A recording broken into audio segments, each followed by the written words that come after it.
The government's books were opened today, revealing the Finance Minister is borrowing billions to keep the lights on. Treasury's update shows net debt reached $182 billion in the year to June, up $6.7 billion compared to the previous year. But speaking to business leaders this morning, Nicola Willis announced a plan to give New Zealand firms an advantage when competing for government contracts. Political correspondent Zane Small reports. A quick, fun selfie for the Finance Minister before the serious business of announcing a change to how the government awards contracts. From now on, for procurements below $100,000, government agencies will be required to award contracts to Kiwi businesses, unless there is an exceptional reason why not. And for construction contracts of less than $9 million, the same rule will apply. Government contracts are collectively worth more than $50 billion a year. I think that's going to be really helpful because actually what it really does is it makes all the procurement managers right throughout government agencies have to think really hard about, where's the local capability, I need to get to know the local supplier community. Under the new rules, at least 10% of a decision must consider how much a proposal will benefit the economy. And that means giving extra weight to New Zealand companies and also looking at how many jobs it will create. I asked MB what proportion of current contracts go to New Zealand firms and what proportion of spend goes to New Zealand firms. They don't even collect that data. And to me, that shows the level of indifference that government has had about the impact its own spending can have. The government's spending was laid bare today.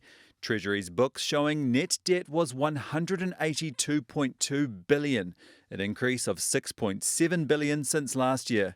The increase predominantly reflecting the additional funding requirement to cover the cash shortfall, aka the government's spending more than it's making. The government is still borrowing billions of dollars to keep the lights on, essentially. Are you comfortable with that? No, I don't think we should be running deficits, and that's why I believe there should be more reduction. The government's ambition is to grow the economy to be able to afford more spending without needing to borrow. But GDP contracted nearly 1% in the 3 months to June. And the Reserve Bank responded yesterday by slashing the borrowing rate to encourage economic activity.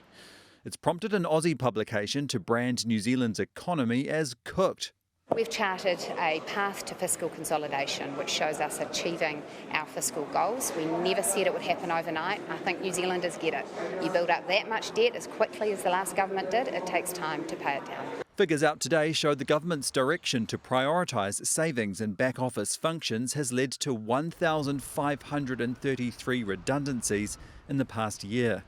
Is her idea of an economic plan is to deliver more unemployment, a shrinking economy, and inflation that is on the rise, and to blame everyone else except Nicola Willis? All I've heard from that member is let's borrow more, let's spend more. The government is spending more partly because of an increase in superannuation payments of $1.6 billion due to an ageing population.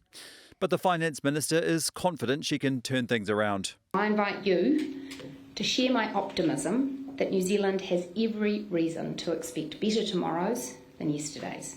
The business leaders in the room will be hoping she's right. And Zane, Winston Peters is questioning a financial deal that Fonterra has made. What can you tell us? Yeah, that's right. The New Zealand First leader has published a social media post today demanding answers from the dairy cooperative over the proposed sale of its consumer brands to French company Lactalis. Now, Fonterra announced this months ago that it planned to sell off brands like Anchor and Mainland in a deal worth about $4 billion.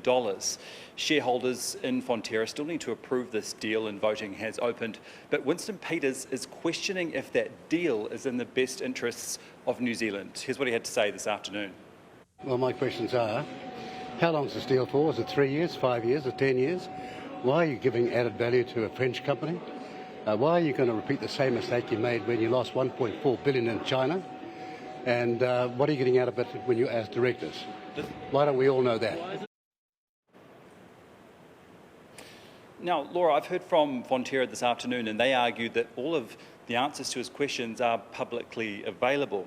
that the sale includes an agreement that Fonterra will sell milk and ingredients to Lactalis for a period of 10 years, and then the agreement will automatically renew unless it is terminated. But that does raise a legitimate question about what will happen after that 10-year period, and Winston Peters is asking farmers to think very carefully about this proposal. Fonterra did confirm to me that there is no bonus payment for management if this deal goes ahead.